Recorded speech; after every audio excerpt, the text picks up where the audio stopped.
Mi nombre es Stefan Lanka, soy biólogo y virólogo.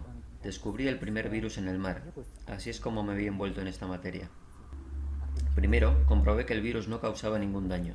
Segundo, el profesor austriaco Fritz Pohl me alertó sobre que algo andaba mal en todo el asunto del SIDA y de que el virus podía no existir siquiera.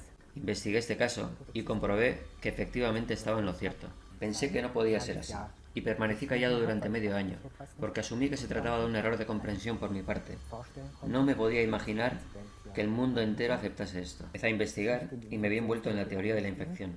Me di cuenta de que todo estaba equivocado. Empezó con un error inicial y acabó convirtiéndose en un fraude, que a su vez se convirtió en un fraude político bajo los auspicios de Otto von Bismarck. Esto puede ser fácilmente probado y reconstruido. Este concepto fraudulento fue abandonado después de la Segunda Guerra Mundial, para ser restablecido después por los americanos, con el fin de infundir miedo y favorecer el control de la población. Es más, descubrí, como demostraré aquí, que la teoría infecciosa dio nacimiento a la teoría genética y a la así llamada tecnología molecular y a la tecnología y manipulación de los genes. El modelo actual de la teoría infecciosa es implementado en forma de vacunas, miedo al contagio físico, en forma de pandemias, como es el caso de la actual pandemia de gripe porcina, que está previsto que erupcione en cualquier momento o que erupcione en una segunda fase, incluso más tarde, y que será tratada con un medicamento llamado Tamiflu, que a propósito, Tamiflu significa amiflu tóxico. Hubo un aparente fallo técnico a la hora de nombrar esta quimioterapia. Voy a contarte la historia de cómo todo esto se desarrolló para que lo puedas comprender. Cómo un error se convirtió en un fraude se convirtió en un crimen, y cómo a través de la industrialización de este crimen se desarrolló esta locura. Esta clase de locura que nos pone a todos en peligro, a toda la raza humana. Vamos a empezar por un momento en la historia de la antigua Grecia, donde este concepto de la infección se desarrolló. De aquí surge la base del sistema médico actual, que está dominado por la lucha sistemática y el envenenamiento. Y es también por lo que se supone que nos tenemos que tragar el Tamiflu, y después de que la pandemia sea declarada, habrá que tomarlo en grandes cantidades. Pero antes de adentrarnos en la antigua Grecia, Goethe trató de advertirnos acerca de la pandemia de gripe del 2009, así como del SIDA y de la administración del Tamiflu. E hizo esto en Faust, no en la primera edición, que sufrió censura, tampoco en la segunda, pero en la tercera y cuarta edición incluyó este pasaje esencial, en el que describe cómo incluso entonces un doctor mató a miles de personas. Primero, describe en un lenguaje alquímico cómo el Tamiflu y la quimioterapia de aquella época fueron creados, compuestos de mercurio orgánico mezclado con sirope, y esto sería el Latfag infernal en lenguaje alquímico y cómo era producido. Aquí están las líneas importantes. Este era su modo de emplear la medicina. Los enfermos fallecían y nadie preguntaba quiénes eran los que habían sanado. Aquí estaba el Tamiflu y la gente moría y nadie preguntaba ¿quién se ha curado? Nadie preguntaba ¿es esta teoría correcta? ¿Acaso existe este virus? De este modo, en estos valles y montañas hemos causado con nuestras mixturas más estragos que la misma epidemia. Y hablaremos también de la peste negra, un episodio de decesos políticos, igual que el SIDA, la gripe, el SARS, las vacas locas, igual que la viruela, el término colectivo de lepra, del cual derivó la peste negra, y el término colectivo de polio. También yo he dado veneno a millares de infelices que han sucumbido, y me he visto obligado a escuchar los elogios que se prodigan a sus audaces asesinos. Goethe no ha sido tomado en serio hasta ahora, ya que él advirtió y sus advertencias fueron ignoradas. ¿Cómo hemos llegado a esto? ¿Cuál fue el error? ¿Cuál fue la falsa suposición? La falsa suposición general sobre la que se basa toda la medicina académica occidental es la siguiente. En el contexto de la doctrina de los humores, se creía que la enfermedad acontecía debido al desequilibrio en los humores o fluidos del cuerpo. Tenemos muchos fluidos diferentes en el cuerpo, cerca de 270. En las articulaciones, en los ojos, glándulas sudoríparas, glándulas digestivas, fluidos del oído interno, fluidos cerebrales, fluidos espinales, etc. Simplemente se asumía que un desequilibrio en los humores podría conducir al desarrollo de toxinas causantes de enfermedades y se creía, en base a la experiencia, que la administración de pequeñas cantidades de veneno podría provocar una reacción en el cuerpo que le llevase a producir un antídoto, un antiveneno. Esta idea derivaba de la experiencia con un tóxico celular como el alcohol. Consumido en pequeñas cantidades puede ser divertido, puede disminuir ansiedades y cosas por el estilo, pero si una persona joven que nunca ha tenido contacto con el alcohol bebe media botella de licor, cuando llega a estar lo suficientemente paralizado como para no ser capaz de escupirlo, su estómago debe expulsarlo fuera. De no ser así, moriría por una intoxicación etílica. Boris Yeltsin y algunos otros dirigen las políticas del mundo con 2 litros. Esta observación es la base fundamental. Tomar un veneno poco a poco. Puedes probarlo tú mismo. Deja de tomar alcohol durante medio año y después bébete 2 vasos de vino. estarás a poco de caer redondo. Pero esto no se debe a que el cuerpo haya fabricado un antiveneno, sino a que estás entrenado. Ha preparado las enzimas para procesar, neutralizar y excretar rápidamente el alcohol. Esta doctrina de los humores entendida de esta forma es la base explícita de toda la medicina académica occidental, incluyendo la falsa creencia en un sistema inmune. ¿Por qué? Ellos creían que los venenos causantes de enfermedades podían propagarse y que si uno tomaba un veneno de forma preventiva, el cuerpo fabricaría un antiveneno y de esta forma podría obtener la inmunidad. El momento en el que el veneno causante de enfermedades llegase, yo sería ya invulnerable. Esta es la razón por la que Rasputín y Napoleón, esto se puede saber a través del cabello, frecuentemente tomaban diferentes tipos de toxinas en pequeñas cantidades con el propósito de hacerse inmunes a un envenenamiento. Pero después, en el siglo XIX, cuando fue posible detectar pequeñas cantidades de toxinas, hallaron que en ninguna enfermedad se podían detectar toxinas. En ninguna hasta el día de hoy. Y la teoría demostró estar equivocada. Pero toda aquella forma de pensamiento estaba basada en esto, es decir, en administrar compuestos de mercurio de forma preventiva, como en tiempos de Goethe. Cada vez que la toxina causante de enfermedades aparece en forma de pandemia, la persona es ya invulnerable. La idea de la aparición de las epidemias se desarrolló en la historia partiendo de la antigua Grecia. Se creía que el demonio de las enfermedades poseía y contaminaba a la persona. De aquí surge el término griego miasma, contaminación. Uno es profanado por los demonios de las enfermedades y de esta forma puede transmitir la enfermedad a otros. El demonio de la muerte me infecta, se reproduce dentro de mí y se lo puedo pasar a otros que producirán toxinas causantes de enfermedad. Esta es la razón por la que se administran antivenenos preventivos, tal y como describió Goethe. Y los supervivientes aplauden. Y me he visto obligado a escuchar los elogios que se prodigan a los audaces asesinos. Es como si Goethe reviviese a Paracelso en la figura de Fausto, y este está avergonzado por haber sido alabado por los campesinos que le dicen: «Tú salvaste nuestras vidas», pero miles murieron. Él se avergonzaba de esto, y se sienta junto a su Adlater Wagner en una roca cerca del pueblo y medita, y describe lo que hizo y lo que su padre había hecho antes.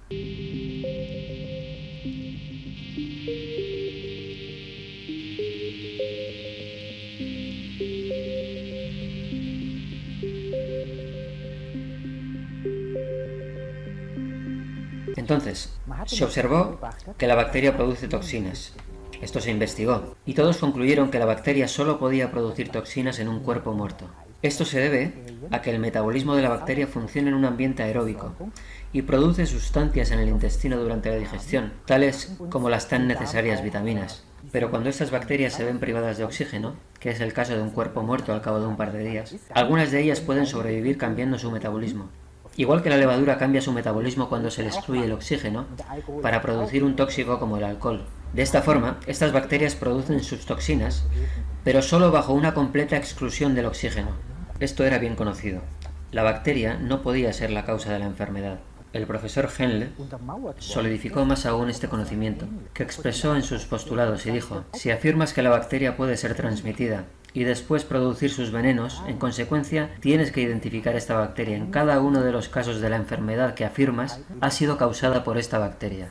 Y este no era el caso. Las bacterias son apenas insuficientemente identificables en un tubo de ensayo. Solo puedes obtener un puñado de ellas.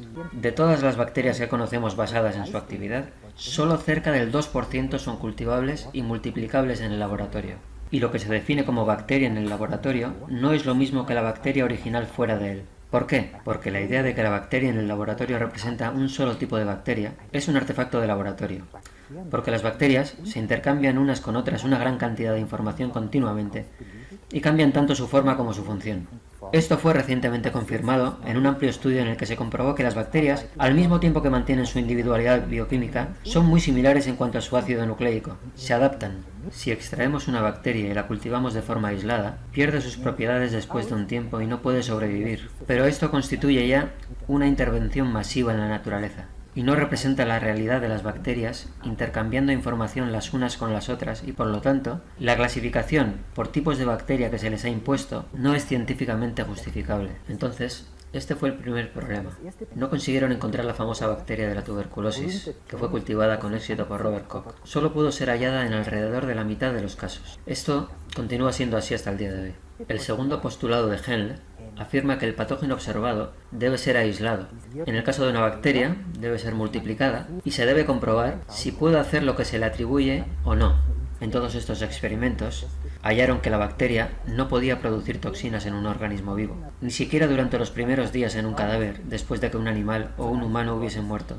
Es solamente después de unos días que las bacterias producen sus toxinas. Esto fue determinado también a través de toda la comunidad científica sin excepción. Henle formuló el tercer postulado, que dice que después de que el patógeno haya sido aislado y multiplicado, debe ser inyectado en un organismo y debe producir la misma enfermedad. Y esto no ha sucedido nunca, nunca jamás. Pero ¿cómo sucedió que de repente se ensalzase a Robert Koch como el descubridor de la transmisibilidad de las enfermedades? ¿Cuál es la cuestión? La cuestión se responde fácilmente. Robert Koch merecía su reputación por haber logrado hacer la fotografía adaptable a la visualización microscópica y por haber fotografiado bacterias. La fotografía había sido redescubierta en Europa en 1885. Esto le proporcionó una gran reputación merecidamente. La fotografía era considerada algo sagrado. Nadie podía imaginar que un negativo pudiese ser retocado, que se pudiesen utilizar dobles exposiciones, que pudiese ser manipulado. Estaba considerada como inherentemente científica y objetiva. Ellos simplemente hicieron afirmaciones, acompañadas con fotografías, y esto produjo un efecto verdaderamente hipnótico, parecido al que produce la televisión hoy día. Así que la gente simplemente aceptó aquellas afirmaciones. Él simplemente fotografió bacterias, que pueden ser encontradas en cualquier sitio. A partir de aquí, se derivaron dos conceptos muy diferentes. Por supuesto, estas bacterias no causan enfermedades, pero el tercer postulado de Henle, que afirma que estas bacterias deben de producir las mismas enfermedades en todos los individuos, fue violado por Koch. Él fue quien introdujo este fraude científico, que sigue jugando un rol central hasta el día de hoy, en casos como el SIDA, las vacunaciones, las pandemias de gripe o incluso el Tamiflu. Entonces, él afirmó que la inoculación de este cultivo bacteriano en el animal testado condujo al desarrollo de una enfermedad similar, no la misma. Y este es uno de los fraudes centrales de toda la teoría infecciosa, el desarrollo de una enfermedad similar. Leerlo por vosotros mismos. Esta es la tarea para casa número 1. No me creáis sin más. Ir a la biblioteca y leer lo que Robert Koch. Pongamos como ejemplo el anthrax. Este mata a un ratón mediante toxinas de cadáver. Estos venenos de cadáver los puedes hacer en casa. Deja una ensalada de patatas fuera en la intemperie, en verano, durante una semana, o huevos podridos. Las esporas bacterianas que están flotando en el aire por todas partes crecen, se reproducen y consumen el oxígeno, y pasan a un estado anaeróbico, mayormente en el centro de la ensalada de patatas, o en los huevos, o el queso, o en un cuerpo muerto. Y a partir de aquí se forman las toxinas. Las toxinas, de hecho, pueden matar. Si alimentas con esto a una persona poco a poco y camuflas el mal sabor con especias fuertes y potenciadores del sabor, una persona puede sufrir un envenenamiento crónico de esta manera, o puedes hacer que sufra diarreas y retortijones. Koch produjo estas toxinas en un caldo de carne, tal y como puedes replicar tú mismo en casa. Las inyectó en vena a un ratón y el ratón murió. El bazo se inflamó. Él extrajo el bazo del ratón y lo trasplantó bajo la piel de una rana. La rana convulsionó y murió. Y a esto se le llama anthrax cutáneo. Robert Koch, fraude científico. Ahora puedes imaginarte qué experimentos se llevaron a cabo para proclamar el anthrax de pulmón. A saber, el bazo del ratón sacrificado fue implantado en el pulmón de la rana. Esto es lo que se ha seguido haciendo hasta el día de hoy. Esto es lo que se ha hecho en la pandemia de gripe. Animales están siendo sacrificados con incisiones en la tráquea. Se les insertan líquidos continuamente, los animales mueren y se proclama que fue el virus. Podéis estudiar esto en este panfleto informativo sobre el virus de la gripe. No existe un grupo de animales de control a los que podían haber inyectado líquidos ordinarios y hubiese pasado exactamente lo mismo. La segunda cosa que partió de Alemania y de Robert Koch fue que Robert Koch se valió de unos colorantes nuevos para poder matar las bacterias y naturalmente recibió estos tintes de la industria del colorante. Después, todos los demás investigadores médicos tomaron los mismos colorantes. Tomaron tejido sano, acidificaron el tejido y descubrieron que obtenían la misma reacción al colorante y exactamente las mismas bacterias pueden ser vistas y fotografiadas, justo como lo hizo Robert Koch. Pero después descubrieron que estos tintes mataban las bacterias haciendo agujeros en ellas, inhiben el ADN de la bacteria, destruyen su capacidad para reproducirse y la bacteria muere. Partiendo de esto, crearon los antibióticos, a partir de colorantes, BASF, Bayer, IG Farben, Hoek Merck, etc. La industria farmacéutica derivó a partir de los fabricantes de colorantes, basada en la hipótesis de la infección. El capital estadounidense construyó sus estructuras paralelas en Suiza, con el fin de preservar el revolucionario conocimiento de los alemanes, que se asumió que tenían la capacidad de poseer algo importante, igual que en el proceso Haber-Bosch donde el nitrógeno era extraído del aire, por lo cual los alemanes no necesitaron importar más nitrato de sodio de Chile para fabricar bombas y granadas, dado que los océanos estaban bloqueados. Este era el escenario histórico. Pero ¿por qué se sirvió el gobierno alemán de Robert Koch? Él ya había tenido que escapar de Berlín con anterioridad, debido a que había matado a miles con el medicamento mágico tuberculina contra la tuberculosis. Los ingredientes de este fármaco se mantuvieron en secreto en contra de la ley. Koch huyó. Otto von Bismarck le hizo volver. Este necesitaba un pretexto contra los británicos, que habían tomado el control del canal de Suez ilegalmente y poseían por lo tanto importantes ventajas militares y políticas, dado que les permitía no tener que navegar alrededor de África, sino que pasaban a través del canal de Suez con sus tropas y productos, tales como especias, antioxidantes y otras cosas. De esta forma, navegaban a través del tranquilo Mediterráneo. Los alemanes trataron de privar a los ingleses de estas ventajas, alegando que estaban trayendo el anthrax, la viruela y otras plagas de la India. Por lo tanto, se les exigía el cumplimiento de una cuarentena, no se les permitía atracar en ningún puerto del Mediterráneo y en Gibraltar fueron atacados.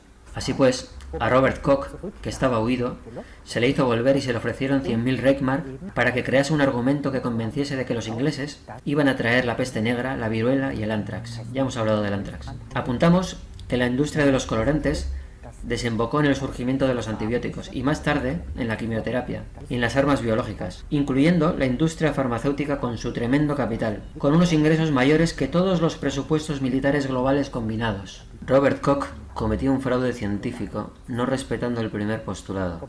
Pudo cultivar algunas bacterias, pero no pudo encontrarlas en cada individuo enfermo. Esto sigue siendo así a día de hoy. Nunca pudo reproducir la enfermedad como dicta el tercer postulado, ni pudo, de nuevo, aislar el mismo patógeno a partir de estos organismos. Este es el periodo en el que se introdujeron los brutales experimentos animales. ¿Cómo nació la idea del virus? El equivalente francés de Koch era Louis Pasteur, el estafador científico empleado por los franceses, dado que los franceses estaban en guerra con Alemania en 1872. Los muertos fueron más tarde declarados como víctimas de una epidemia de viruela. Los alemanes clamaron que habían sido los franceses y los franceses clamaron que habían sido los alemanes. Pasteur, que conocía por Béchamp y otros científicos qué es lo que las bacterias pueden hacer y qué es lo que no pueden hacer, en primer lugar negó el nuevo conocimiento con el fin de mantener la connivencia con la Iglesia. Afirmó haber hallado la prueba de la creación primordial, solo para adoptar la posición contraria después, una vez había sido empleado por el Estado, asegurando que todo estaba equivocado. Dijo que las bacterias eran un continuum, que eran esporas y que no podían haber sido creadas en la sopa primordial. Pasteur vendió estas ideas como suyas, pero él ya sabía de antemano lo que las bacterias podían y no podían hacer, y se le otorgaron algunos méritos por esto.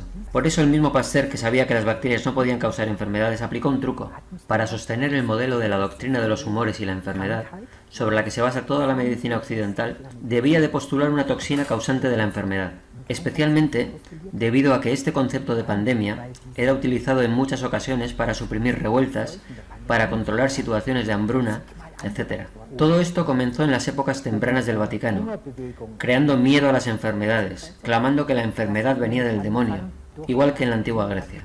Por tanto, con el fin de establecer un control total, el Vaticano clamaba que la enfermedad era un castigo de Dios. De esta forma establecieron su poder. Este concepto fue interrumpido durante unos pocos años por los Stauffers. En la época del emperador Otón, en la fundación del Sacro Imperio Romano, contrataron al humanista francés Gervais de Aurillac con el propósito de establecer un sistema médico que obviamente no existía anteriormente. Dado que la facción militar del Imperio Romano Oriental se había separado de Roma, como sabemos, solo poseían conocimiento militar, pero no conocimiento técnico. Estaban separados de las universidades y de la cultura. El gótico temprano solo fue capaz de construir pequeñas ventanas, no edificios altos. Eran incapaces de usar planos cada vez que el conocimiento de los artesanos y los ingenieros no convergía. Dado que esta conexión había sido interrumpida, no podían utilizar planos para las edificaciones. Podemos ver esto en la arquitectura del gótico temprano, solo pequeñas ventanas, no grandes estructuras. Así que reclutaron a Gervais de Aurillac, alias Papa Silvestre II. Él trajo a los árabes a cada guarnición, a partir de las cuales se derivaban los monasterios, con el objeto de obtener el conocimiento de los chinos a través de los árabes. Los árabes, a su vez, habían hecho grandes avances en medicina, dado que en China no existía el concepto de contagio, existía el concepto de demasiada o poca energía. Hay una influencia, en latín influenza, por la reducción y el incremento de la luz y el calor en la primavera y en otoño, pero la idea del contagio no tenía cabida. El contagio tampoco forma parte de la medicina ayurvédica. Es típico de la mentalidad bélica, típicamente europeo. La idea de la enfermedad como algo vil era algo de lo que ya Galeno, el gran médico de Marco Aurelio, se había retractado. Él se alejó de este concepto y declaró que había podido reconocer que no era el pecado lo que hace que la gente enferme, sino más bien es la enfermedad lo que conduce al pecado. Y hoy en día, si tenemos en cuenta la comprensión de la nueva medicina germánica del Dr. Hammer, esto se está poniendo más de relieve si cabe. Encontramos psicosis que pueden ser visualizadas en un escáner de tomografía computerizada, como resultado de diversas constelaciones, actividades en el cerebro, en diferentes áreas y alteraciones súbitas de la manía a la depresión y otras características. Volviendo a Herbert Aurillac, él adoptó este acercamiento, y la base de aquel imperio fue humana. Sin embargo, esto cambió rápidamente al polo opuesto cuando el Papa Silvestre murió pocos años después. Después de esto se instalaron tribunales de la salud a lo largo de todo el Sacro Imperio Romano, en las naciones germánicas. El Vaticano no consiguió confiscar todos los documentos en todos los archivos de aquella época, especialmente en las regiones que luego fueron protestantes. De los libros y crónicas de esas ciudades, aprendimos que había tribunales de la salud en todo el Sacro Imperio Romano dirigidos por sacerdotes, acompañados por consejeros de las comunidades o ciudades, y que decidían quién estaba sagradamente enfermo o quién estaba diabólicamente enfermo, significando esto que debían de ser castigados por Dios y expulsados. La palabra alemana para lepra es Aussatz, que significa expulsar. Este concepto de lepra-expulsión era idéntico en todas las regiones en las que se preservaron los datos a lo largo del Sacro Imperio Romano a principios del siglo XI. La definición incluía síntomas naturales como la pérdida del cabello, acné, hinchazones, pero también incluía diagnósticos más tramposos como la afirmación de que alguien había tenido una pesadilla. Esta persona podía haber gritado durante el sueño, o algo parecido. Y lo que es más perverso aún, este pudo tratarse del primer test del SIDA en tiempos del medievo, tener piel de gallina como reacción a una corriente de aire. Este era un criterio para ser expulsado. La persona era tatuada, recibía su última unción y era forzada a abandonar todos los territorios habitados y se le prohibía acercarse a cualquier asentamiento bajo la amenaza de pena de muerte. Este era el concepto de lepra, Aussatz, expulsión, que surgió en el siglo XI, después, tras la aparición de la pequeña edad de hielo en 1308, cuando una gran presión migratoria llegó desde el norte.